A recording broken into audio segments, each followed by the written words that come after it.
우리 오늘 옆 사람과 인사 나눌 때 고린도후서 6장 2절 말씀을 가지고 지금은 하나님께서 은혜를 주시는 때입니다. 이렇게 한번 인사 나누겠습니다.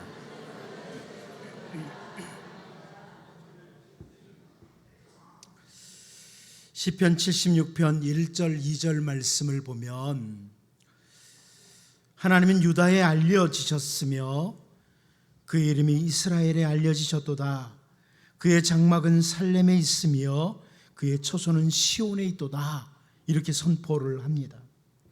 유다와 이스라엘 백성들 가운데에 하나님의 이름을 모르는 자들이 없고 하나님의 이름이 참 크시다, 이런 설명을 하면서 하나님께서는 그 택한 백성들에게 평화를 주시는 분, 그리고 하나님은 그 백성들을 통하여 영광을 받으시는 분이다, 이런 선포입니다. 여러분, 하나님께서는 하나님의 택한 백성인 우리들에게 평강 주시기를 원하시고 우리를 통해서 영광을 받으시기를 원하시는 분이라는 겁니다. 그래서 이어서 시편 기자는 시편 76편 3절 4절을 통해서요, 거기에서 그가 화살과 방패와 칼과 전쟁을 없이 하셨도다. 주는 약탈한 산에서 영화로우시며 존귀하시도다, 이런 표현을 합니다. 하나님의 백성들에게 참된 평강을 주신다. 화살, 방패, 칼, 전쟁을 없이 하시는 하나님, 그 하나님의 샬롬이 있도록 하시는 하나님, 그리고 영광스러운 하나님, 이 부분을 다시 강조를 합니다. 때로는 하나님의 백성들을 힘들게 하는 악인들이 대단한 무기를 갖추고 있고 그동안 악한 자들로부터 엄청난 것들을, 약한 사람들로부터 엄청난 것들을 약탈했다고 할지라도 하나님께서 그 백성들의 땅에 평강을 주시고자 하실 때, 하나님께서 일을 시작하실 때 그 모든 무기들도 또 엄청난 탈취물들도 아무것도 아니다, 이걸 강조하는 거죠. 그리고 하나님께서 일을 시작하실 때의 모습을, 그때 대적자들의 상태를 시편 76편 5절 6절 다음 절에서 이렇게 설명합니다. 마음이 강한 자도 가진 것을 빼앗기고 잠에 빠질 것이며 장사들도 모두 그들에게 도움을 줄 손을 만날 수 없도다. 야곱의 하나님이여, 주께서 꾸짖으심에 병거와 말이 다 깊이 잠들었나이다. 여러분, 이 표현은 이 이스라엘 백성들이 출애굽을 하고 홍해를 건널 때 그때 모습도 보여주지만, 저는 이 구절을 볼 때 그 다윗을 위해서 하나님이 일하셨던 모습, 이 모습이 떠오릅니다. 하나님께서 다윗을 위해서 일을 하셨을 때 사울의 군대, 그 막강한 군인들이 깊은 잠에 빠져버렸습니다. 대단한 장사들도 사울을 돕지를 못하는 거예요. 하나님께서 하나님의 백성을 위해서 일하실 때 대적자들이 꼼짝을 못한다, 이것을 보여주는 구절이죠. 우리가 계속 살펴보고 있는 이 열왕기서도 마찬가지입니다. 하나님께서 아합의 집을 징계하실 때에 당시 북이스라엘 아합 왕조 대단한 것들을 갖추고 있었습니다. 그런데 아합의 집을 위해서 아무런 도움을 줄 수가 없습니다.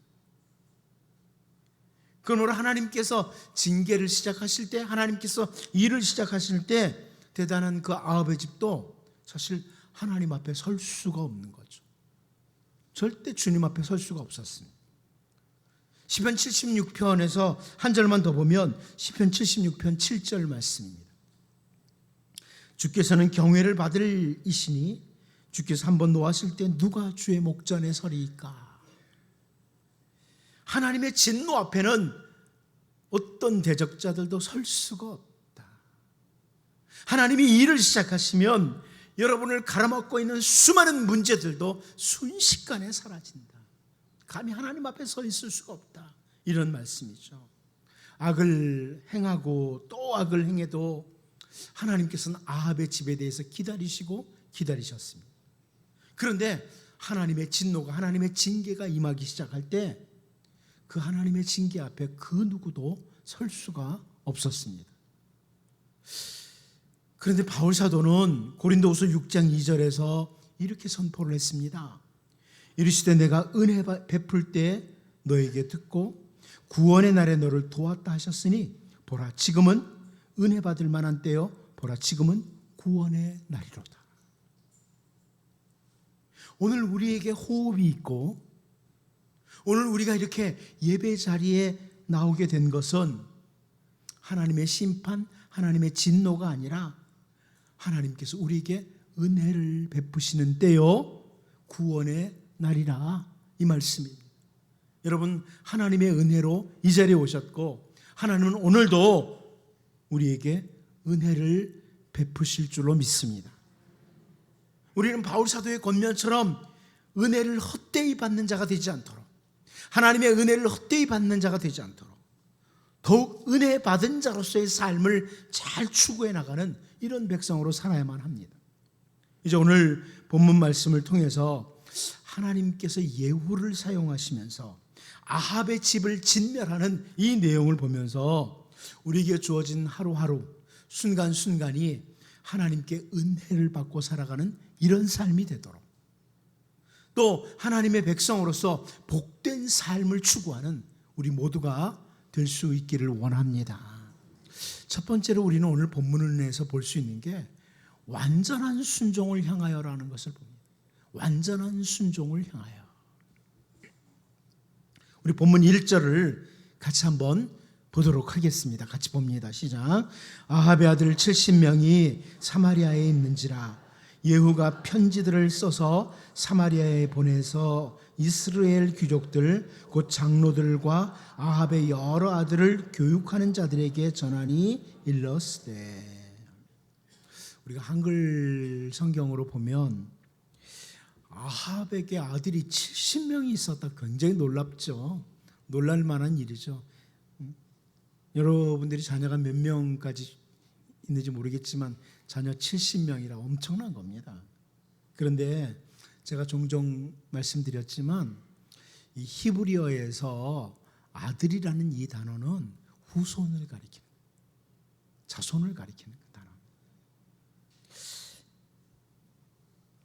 이때 이미 아합이 죽은 지가 14년 정도가 흘러갔거든요. 이때가 아합이 죽은 지 약 14년 정도 흘러간 때이기 때문에 아합의 아들들이라기보다는 70명은 아들들보다는 오히려 손주가 더 많았을 거다. 이게 학자들의 견해죠. 예. 자, 그런데 아합의 후손들이 70명 정도가 아직도 있었다. 이 표현을 왜 제가 주목하냐면 히브리어 성경으로 보면 이 1절 시작이 어떻게 됐냐면 그런데 아합의 후손 70명이 사마리아에 있었다. 이렇게 시작됩니다. 히브리 성경은 그렇게 돼요. 그런데 아합의 아들 70명이 사마리아에 있었다. 이게 무슨 말이냐면요. 우리가 지난 주일까지 살펴봤던 말씀이 열왕기하 9장이잖아요. 그 앞부분에서 아합의 아내 이세벨이 죽음으로 열왕기하 9장이 끝납니다. 아합의 아내 이세벨이 죽었다는 내용이죠. 그런데 다음 절이에요. 열왕기하 10장 1절. 제가 전에 한번 설명드렸지만 처음 성경이 기록될 때 이렇게 장절이 나눠진 게 아닙니다. 이렇게 쭉 연결되어 있었죠. 바로 다음에 하는 표현이 그런데 아합의 아내 이세벨은 죽었지만 그런데 아합의 후손들 70명이 아직 사마리아에 있었다. 이런 의미입니다. 선지자 엘리사가 소년 선지자를 통해서 그 예후에게 왕으로 기름 부음을 합니다. 왕으로 세워요. 그리고 소년 선지자를 통해서 선포했던 말씀이 뭐냐면 열왕기하 9장 7절에서 우리가 이미 앞부분에서 봤는데요. 너는 내 주 아합의 집을 치라. 내가 나의 종 곧 선지자들의 피와 여호와의 종들의 피를 이세벨에게 갚아주리라. 하나님이 기다리신 거죠. 하나님의 종들을 그리고 신실한 사람들을 계속 죽였던 그 아합의 집안 사람들을 진멸하시겠다고 이제는 징계하시겠다고 이러는데 너는 너의 주인인 아합의 집을 치라 그럽니다. 아합의 집을 치라고. 이세벨만 죽이라는 것이 아니라 아합의 집을 치라고 그렇게 말씀합니다. 근데 이 집이라고 하는 단어가 아합의 집의 집이라는 단어가 히브리어로 바이트라는 단어인데 이 단어는요 건물을 말하는 게 아니고요 한 가족들을 가리키는 거예요. 오늘 본문 1절에 아직 아합의 집 가족들이 70명이 사마리아에 있었다. 아합이 죽었고요, 그 아들 요람도 죽었고 이세벨도 죽었지만 아직도 아합의 가족들이 70명이나 살고 있었다. 이런 의미입니다. 북이스라엘과 더 나아가서 남쪽 유다까지 죄로 심각하게 물들였던 그 악한 이세벨이 죽었어요. 그래서 예후의 사명이 끝났느냐? 그게 아니라는 거예요. 다른 표현으로 오늘 본문 말씀은요, 이 1절의 말씀은 예후가 적당히 수행하는 순종을 하고 끝낸 게 아니라는 거예요. 완전한 순종을 향해서 중단 없이 계속 사명을 수행하고 있다, 이런 말씀입니다. 우리가 잘 아는 사건이 하나 있죠. 이스라엘의 첫 번째 왕이었던 사울의 순종 문제입니다. 사무엘상 15장 9절 말씀을 보면 사울과 백성이 아각과 그의 양과 소의 가장 좋은 것 또는 기름진 것과 어린 양과 모든 좋은 것을 남기고 진멸하기를 즐겨하지 아니하고 가치 없고 하찮은 것은 진멸하니라, 이런 표현이 나옵니다. 한마디로 말하면 이 표현은 뭐냐면 사울이 자기 생각대로 적당히 순종한 거예요. 자기 좋은 대로. 하나님께서 이렇게 해라 했는데 이 정도만 하지 뭐, 이렇게 하면 나 순종해서, 이런 생각을 하는 거죠. 그리고는 사무엘 선지자에게 말해요. 사무엘상 15장 13절을 보면 사무엘이 사울에게 이른즉 사울이 그에게 이르되 원하건대 당신은 여호와께 복을 받으소서. 내가 여호와의 명령을 행하였나이다. 대충 해놓고 적당히 해놓고 자기가 하나님 명령 수행했다는 거예요. 이게 이스라엘 첫 번째 왕이었던 사울이 하는 말입니다. 사울은 자기 나름대로 사명에 대해서 순종했다고 이렇게 생각을 하는 거예요. 적당한 순종, 대충 순종, 일부분의 순종을 하고 나서는 자기 사울은 순종했다고 이렇게 스스로 오해를 하는 겁니다. 결국 어떻죠? 결국 사무엘상 15장 19절 말씀 보면 어찌하여 왕이 여호와의 목소리를 청종하지 아니하고 탈취하기에만 급하여 여호와께서 악하게 여기시는 일을 행하였나이까? 선지자 사무엘에게 책망받습니다. 당신 사명 수행한 게 아니라고. 당신 좋은 것들을 취하기 위해서 했다고. 이렇게 책망을 하죠. 우리는 오늘 본문을 통해서 이 예후의 행동이 잔인한지 아닌지, 10장에 쭉 나오는 내용들이 잔인한지 아닌지에 대해서는 그 평가는 하나님께 맡기자. 학자들 중에 참 잔인하다 말하는 사람도 있고, 한 사람은 사명 감당했다 이런 사람들도 있고, 그러니까 그 평가는 하나님께 맡기고, 우리가 특별히 오늘 본문에서 주목해야 될 게 뭐냐면 지금 예후가 이세벨을 죽임으로 해야 될 순종 다 끝났다 하고 중단하는 것이 아니라 하나님이 말씀하신 그대로 완전한 순종을 향해서 추구하고 달려가고 있다, 이런 말씀입니다. 여기에 주목해야 되는 거죠. 여러분, 우리가 바울 사도 하면 바울에 대해서 성경에서 좀 본 사람이라면 정말 바울은 예수 그리스도를 만난 후에 주님께 부름을 받은 후에 진짜 순종의 사람, 사명의 사람, 이거 대부분 다 인정을 해요. 그런데 바울 사도가 빌립보서 3장 13절 14절에서 했던 말씀을 잘 압니다. 형제들아, 나는 아직 내가 잡은 줄로 여기지 아니하고 오직 한 일, 즉 뒤에 있는 것은 잊어버리고 앞에 있는 것을 잡으려고 표대를 향하여 그리스도 예수 안에서 하나님이 위에서 부르신 부름의 상을 위하여 달려가노라. 과거에 자기가 많은 업적을 쌓아놨어요. 수고한 거 많아요. 그런데 그 모든 것 다 잊어버린다. 내가 옛날에 내가 이런 일을 한 사람이야, 내가 이 정도로 했어, 이런 거 다 잊어버린다는 거예요. 그거 생각하고 살지 않는다. 다 잊어버리고 나는 아직 표대를 향해서, 내가 달려가야 될 그 목표를 향해서, 위에서 부르신 그 부름의 상을 향해서 나는 달려간다, 이런 표현을 하고 있습니다. 저는 오늘 이 자리에 예배에 임하는 모든 성도들 여러분들이 지금까지 살아오면서 각자 주어진 자리에서 참 많이 수고하고 애를 쓰고 살았다고 인정합니다. 모세의 표현처럼 이 세상에 사는 것은 수고해요. 참 많은 수고예요. 여러분들이 오늘 이 시간까지 오는 동안에 얼마나 많은 수고를 하고 애를 쓰고 살았습니까? 각자 맡겨진 자리에서. 그런데 내가 그동안 수고했으니까 나는 이제 쉬어도 된다, 이런 자세가 아니라는 거예요. 하나님의 백성은 그런 자세가 아니다. 오늘 나에게 주어진 이 자리에서 하나님께서 나를 위해서 부르신 그 부름의 상을 향해서 나는 과거의 것은 잊어버리고 달려간다. 표대를 향해서 달려간다. 이것이 하나님의 백성의 자세다.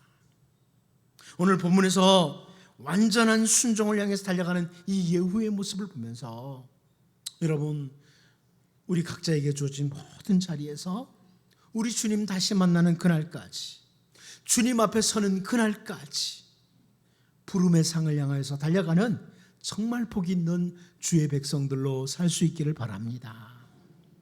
두 번째로, 저는 오늘 본문에서 이스라엘 귀족들에게 보내는 편지를 좀 주목하고 싶습니다.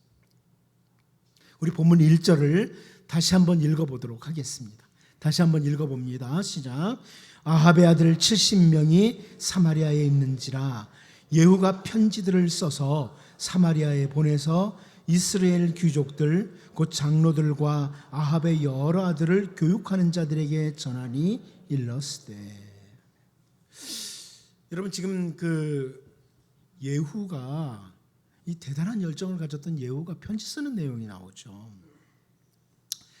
성경을 읽어가다가 예후에 대해서 조금 아는 사람은, 이 예후가 행했던 것들은 이걸 아는 사람들은 어떤 이미지가 있냐면, 예후 그러면 그 군사적인 이미지, 굉장히 강한 장수의 이미지가 있습니다. 예후 그러면 아주 대단한 용사, 이런 이미지가 우리에게 있는데, 지금 예후가 편지들을 쫙 쓰고 있습니다. 누구에게 쓰냐면 그 아합의 집이 왕으로 앉아서 다스릴 때 그 밑에서 돕던 사람들에게 편지를 쓰고 있어요. 그런데 이 열왕기 기자가 특별히 이스라엘 귀족들 곧 장로들과 아합의 여러 아들들을 교육하는 자들에게 편지를 보냈다, 이렇게 설명해 주고 있죠. 여러분, 여기서 그 아합의 여러 아들을 교육하는 자들, 이렇게 우리 개정개역 번역에서 번역을 했습니다만, 성경에서 이 교육하다는 이 단어는 확실하게 하다, 지지한다, 이런 의미를 가진 단어입니다. 그러니까 아합의 자녀들을 아주 강하게 확실하게 세워주는, 지지해주는 이런 사람들에게 편지를 보내고 있다는 말씀입니다. 그러니까 아합의 집을 지지하는 사람들, 그 사람들에게 편지한다. 그래서 쉬운 성경에서는 이렇게 번역을 했어요. 아합의 아들 70명은 사마리아에 살고 있었습니다. 예후는 사마리아에 있는 이스라엘의 관리와 장로와 아합의 아들을 보호하고 있는 사람들에게 편지를 써서 보냈습니다. 예후는 그 편지에 이렇게 썼습니다. 그러니까 그 아합의 자녀들을 보호하고 있다, 이렇게 조금 더 가까이 번역을 했는데, 제가 볼 때는 지지하는 자들, 아합의 집을 지지하는 자들, 아합의 자녀들을 강하게 하는 자들, 이렇게 번역하는 게 더 좋다고 봅니다, 개인적으로는. 어쨌거나 여전히 아합의 집 편에 서서 아합의 집 신하로 살고 있는 그들에게 예후가 편지를 보내고 있는데요, 제가 특별히 오늘 같이 주목하고 싶은 것은 뭐냐면 그 앞부분이죠. 예후의 편지를 받고 있는 대상 중에 이스라엘 귀족들 곧 장로들, 이런 표현이 나옵니다. 이스라엘. 그러니까 여러분, 이스라엘 그러면 그 전체 나라를 가리키잖아요. 근데 이스라엘은 그 이스라엘 땅 중에 위쪽에 그 요단강 왼쪽에 한 아주 좋은 평지죠. 기름진 평지가 이스라엘 평지가 있어요. 거기에 성읍이 있었던 거죠. 땅이 기름진 곳이니까. 그 이스라엘 평지는 지금도 가면 아주 땅이 기름진 것을 확인할 수 있는 그런 땅이에요. 그런데 그 이스라엘 귀족들에게 편지를 보냈다, 이렇게 특별히 열왕기 기자가 의도적으로 표현하고 있어요. 이스라엘 귀족. 이스라엘에서 사마리아는 상당히 떨어져 있죠. 그런데 이스라엘 귀족들에게 보냈다, 이 표현은 아마 그 이스라엘 귀족들이 사마리아 성에 있을 수 있다, 저는 이렇게 봅니다. 과거에 이 이스라엘 귀족들이 어떤 사람이냐면 아합의 아내였던 이세벨이 이스라엘에 있는 성읍의 귀족들에게 편지를 보냈습니다. 그래서 그 편지를 통해서 나봇을 죽입니다. 그리고 나봇의 땅을 빼앗습니다. 그런 일이 있었죠. 그 대상이 이스라엘 귀족들이었어요. 열왕기상 21장 8절에 보면 나옵니다. 아합의 이름으로 편지들을 쓰고, 이세벨이 쓴 겁니다. 그 인을 치고 봉하여 그의 성읍에서 나봇과 함께 사는 장로와 귀족들에게 보내니. 이스라엘입니다. 이스라엘 성읍을 말합니다. 나봇이 살던 이스라엘 성읍의 장로와 귀족들에게 이세벨이 편지를 써서 보냈는데, 불량한 사람들을 통해서 거짓 증인되라고, 나봇이 하나님을 저주했다고, 지도자 왕을 저주했다고 이렇게 말하라고. 어때? 들었다는 거예요. 우리가 들었다고. 그래가지고 성경에 하나님 저주하고 왕 저주하면 어떻게 돼요? 죽어야 되잖아요. 그래서 돌로 쳐 죽입니다. 나봇의 집안을 돌로 쳐 죽이고 땅을 빼앗아 섰어요. 이스라엘의 귀족들에게 편지를 보내서 이세벨이. 그런데 오늘 본문에서 예후가 아합의 신하들 중에 특별히 이스라엘 귀족들에게 편지를 보낸다. 제가 개인적으로 추측해보기는 이스라엘 귀족들이 이세벨의 말을 잘 들어가지고 사마리아 성으로 아주 승격해가지고 올라가서 높은 사람 안 됐겠나, 이런 생각을 혼자 상상을 해봅니다. 어쨌거나 아합의 집 사람들이 나봇을 죽였던 그 방법을 예후가 그대로 사용하고 있는, 진멸했던 방법 과정을 그대로 사용하고 있다. 여러분, 잠언 22장 8절 9절 말씀을 보면요, 악을 뿌리는 자는 재앙을 거두리니 그 분노의 기세가 쇠하리라. 선한 눈을 가진 자는 복을 받으리니 이는 양식을 가난한 자에게 줌이니라. 이 말씀을 합니다. 기억하십시오, 여러분. 악을 뿌리는 자는 재앙을 거둡니다. 이 8절 말씀을 특별히 바른 성경으로 보면 이렇게 번역해 주었습니다. 악을 뿌리는 자는 재앙을 거두고 분노하여 휘두른 막대기는 부러진다. 저는 아합의 집과 이세벨을 생각하면서 이 말씀이 떠오르는 거예요. 악을 뿌리는 자는 재앙을 거둔다. 분노하고 휘두른 그 막대기는 부러지고 만다. 과거에 이세벨이 이스라엘 귀족들에게 편지를 써서 나봇을 죽이는 악을 행했는데, 오늘 본문에서 예후가 이세벨과 똑같은 방법으로 그 이스라엘 귀족들에게 편지를 쓰고 아합의 집을 진멸하는 겁니다. 여러분, 악을 뿌리는 자는 재앙을 거둔다. 이 말씀은 진리입니다. 과거에 이세벨이 이스라엘 장로들에게 편지 써서 나봇의 집을 진멸하고 그 땅 빼앗았었는데요, 오늘 본문에서 예후가 그 이스라엘 장로들에게 편지를 써서 보내고 아합의 집을 진멸하는 이런 내용을 보면서 우리 모두는 하나님의 백성으로서 언제나 선을 뿌리는 자들, 언제나 말이든 행동이든 선을 뿌리는 자들, 성령을 위하여 심는 자들, 이런 자들로 주님의 목전에 설 수 있는, 하나님의 눈앞에서 고람대오의 삶을 살 수 있는, 그래서 하나님이 주시는 아름다운 열매들이 여러분과 여러분의 가정과 여러분의 모든 삶의 자리에서 충만하게 맺혀지기를 바랍니다. 마지막 한 가지 더 보겠습니다. 누구를 위하여 싸울 것인가 하는 문제입니다. 오늘 본문에서 누구를 위하여 싸울 것인가 하는 문제가 나옵니다. 본문 2절과 3절을 같이 한번 읽어보도록 하겠습니다. 같이 한번 봅니다. 시작. 너희 주의 아들들이 너희와 함께 있고 또 병거와 말과 견고한 성과 무기가 너희에게 있으니 이 편지가 너희에게 이르거든 너희 주의 아들들 중에서 가장 어질고 정직한 자를 택하여 그의 아버지의 왕좌에 두고 너희 주의 집을 위하여 싸우라 하였더라. 여러분, 주라는 단어 나오니까 하나님 생각하시면 안 됩니다. 예수님 생각하시면 안 됩니다. 여기 주라는 단어는, 이 주는 아합의 집을 가리키는 겁니다. 이 예후가 북이스라엘의 방백들에게, 아합의 집의 그 신하들에게, 특별히 이스라엘 귀족들에게 편지를 써가지고 너희들이 가지고 있는 것 있다, 너희들이 갖춘 것 있다, 이렇게 말하는 거예요. 첫 번째는 너희 주의 아들들이 있지 않느냐.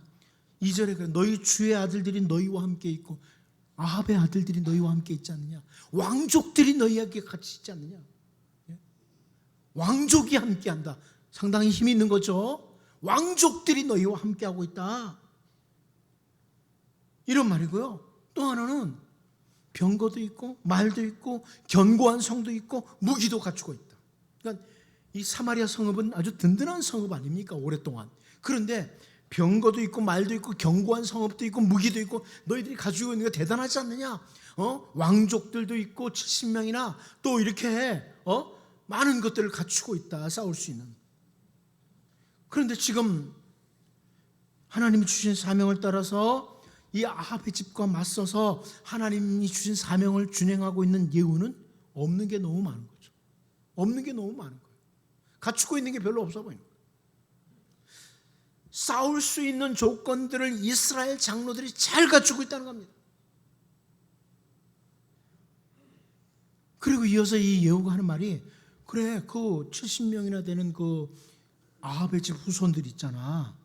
그 아합의 아들들 가운데, 너희 주의 아들들 가운데 어질고 정직한 자, 정말 괜찮은 사람 하나 골라라. 그래서 왕의 자리에 세워라. 왕좌에 둬라. 그리고 우리와 한번 싸워보자. 나와 한번 싸워보자. 이런 말이에요. 내용이, 편지 내용이 그거예요. 그동안 너희들이 아합의 집을 위해서 싸우지 않았느냐? 이세벨을 위해서 싸우지 않았느냐? 하나님을 위해서 싸운 것이 아니라 너희들은 아합의 집을 위해서 싸웠다. 계속해서 아합의 집을 위해서 싸우겠느냐? 경고의 메시지입니다. 과거 이 이스라엘 장로들이 그랬지 않습니까? 이세벨이 편지 보내니까 이세벨을 위해서 나봇과 싸운 거예요. 그런데 사실 그 선량한 사람, 하나님의 말씀을 따라 살려고 했던 그 나봇과 싸웠던 것은 하나님과 맞서 싸우고 있는 거죠. 하나님과 맞서 싸우는 거예요. 하나님의 말씀을 교묘하게 이용해서 하나님의 말씀을 따르려는 나봇을 죽인 겁니다. 더 나아가서 이 아합의 집은 그동안 하나님의 말씀을 대적하면서 하나님과 맞서 싸웠던 흑암의 세력들이었습니다. 여러분, 한편으로 우리가 말씀을 따라 올곧게 걸어갈 때 우리를 힘들게 하는 것은 그 대적이 누구하고 싸우는 거냐면 하나님과 싸우는 겁니다. 이거 생각할 수 있습니다. 그런데 우리는 세상에 살아가는 동안에 싸움의 대상을 분명히 해야 돼요. 싸움의 대상. 사도 바울은 고린도전서 9장 27절에서요. 내가 내 몸을 쳐 복종하게 함은 내가 남에게 전파한 후에 자신이 도리어 버림을 당할까 두려워함이로다. 우리가 잘 아는 말씀을 이렇게 하고 있습니다. 자기를 쳐서 복종시킨다. 가만히 놔두면 하나님을 거역하는 길로 나가기를 아주 좋아하는 나를 쳐서 복종시킨다. 여러분, 우리는 가만 방치하면 죄의 길로 쉽게 가요. 그런 존재들. 그래서 자기를 쳐서 복종시킨다는 거예요. 하나님의 백성으로서 늘 싸워야 될 싸움 중에 하나죠. 내가 죄의 길로 가는 길과 싸우는 거예요. 한마디로 죄와의 싸움입니다. 이 싸움을 해야죠. 또 바울 사도는 에베소서 6장 12절에서요. 우리의 씨름은 혈과 육을 상대하는 것이 아니요 통치자들과 권세들과 이 어두움의 세상 주관자들과 하늘에 있는 악한 영들을 상대함이라, 이렇게 설명하고 있습니다. 우리를 계속 유혹하고 이 세상을 악한 길로 끌고 가려고자 하는, 파멸의 길로 끌고 가고자 하는 악한 세력 사탄과의 싸움이다, 이런 표현입니다. 바울이 싸우는 싸움, 자기를 쳐서 복종시키고 악한 영들과 싸우고, 이런 싸움이라는 겁니다. 여러분, 세상에 사는 동안에 주님의 백성은 싸움의 대상을 잘 분별해야 됩니다. 구별을 잘해야 돼요. 매일 가족들하고 싸우는 사람이 있죠. 한번 기도하셔야 돼요. 가족들은 싸움의 대상이 아닙니다. 교우들 싸움의 대상 아니에요. 싸움의 대상을 잘 구별해야 됩니다. 늘 가족이나 교우들과 싸우려고 시비 걸고 이렇게 하는 사람은 어리석은 사람이에요. 사랑해야 될 사람과 싸우고자 하는 사람은 지각이 없는 사람이에요. 바울 사도는 디모데후서 4장 7절에서요. 나는 선한 싸움을 싸우고 나의 달려갈 길을 마치고 믿음을 지켰으니 이렇게 설명을 합니다. 우리는 선한 싸움을 싸우도록 해야 돼요. 그러니까 혹시 집에서 부부간에 싸우다가도 이거 선한 싸움인가 확인하셔야 돼요. 확인하시고 선한 싸움 아니면 딱 중단하세요. 교우들하고 뭐 별로 제가 싸우는 모습을 못 봤지만 우리 교인들은 거의 싸움이 없잖아요. 근데 교우들하고도 혹시 말다툼이라도 하다가 이거 선한 싸움인가 확인하셔야 돼요. 선한 싸움 아니면 우리는 싸우면 안 된다는 거예요. 바울의 표현입니다. 우리는 오늘 본문에서 아합의 집을 위해서 그동안 싸웠던 이 아합의 신하들, 너희들은 그동안 악한 싸움을 싸웠다. 악을 위해서 싸웠다. 누구를 위해서 이제 싸울 것인가 결정해라. 이런 표현을 보면서 여러분, 우리는 주님을 위해서, 의를 위해서 선한 싸움 싸우는 이런 복 있는 주의 백성들로 살 수 있기를 바랍니다. 기도하겠습니다.